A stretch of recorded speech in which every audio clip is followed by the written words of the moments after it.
કલોલ તાલુકા પંચાયતના પ્રમુખની વરણી કરવામાં આવી। વિષ્ણુભાઈ પટેલ કલોલના નવા પ્રમુખ બન્યા। કેશુબેન ઠાકોરને પણ ઉપપ્રમુખ પદ સોંપવામાં આવ્યું છે, ત્યારે અમરતજી ઠાકોર શાસક પક્ષના નેતા તરીકે પસંદ કરવામાં આવ્યા। સોનલબેન ચાવડાને દંડક તરીકે પસંદ કરવામાં આવ્યા, તો બળદેવજી ઠાકોર સ્ટેન્ડિંગ કમિટીના ચેરમેન બન્યા। ભાજપને 15 બેઠકની સાથે સ્પષ્ટ બહુમતી મળી છે।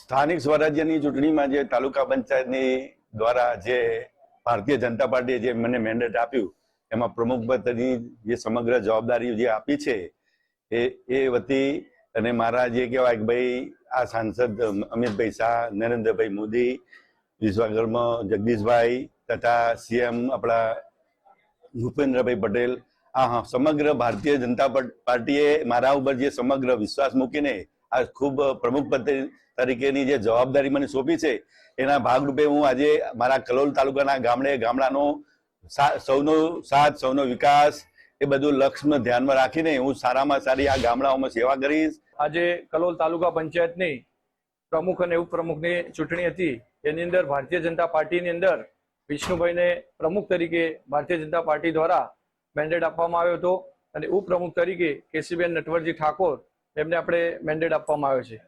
ભારતીય જનતા પાર્ટી ગુજરાતની અંદર વિકાસની રાજનીતિ સાથે આજે આગળ વધી રહી છે, તો જેના નેતૃત્વની અંદર આજે બંને અમારા ઉમેદવારશ્રીઓ અહીંયા બિનહરીફ વિજેતા જાહેર થયેલા છે અને આવનાર સમયની અંદર જે પણ વિકાસના કામ બાકી હશે, છેવાડાના માનવી સુધી વિકાસના કાર્યો પહોંચાડી વધુમાં વધુ ભારતીય જનતા પાર્ટી અને વધુમાં વધુ લોકોને સુખાકારી અને યોજનાઓ થકી વધુમાં વધુ વિકાસ કરી અને વધુમાં વધુ લોકોને સહાય કરી આગળના સમયની અંદર કલોલની અંદર કામ કરવામાં આવશે।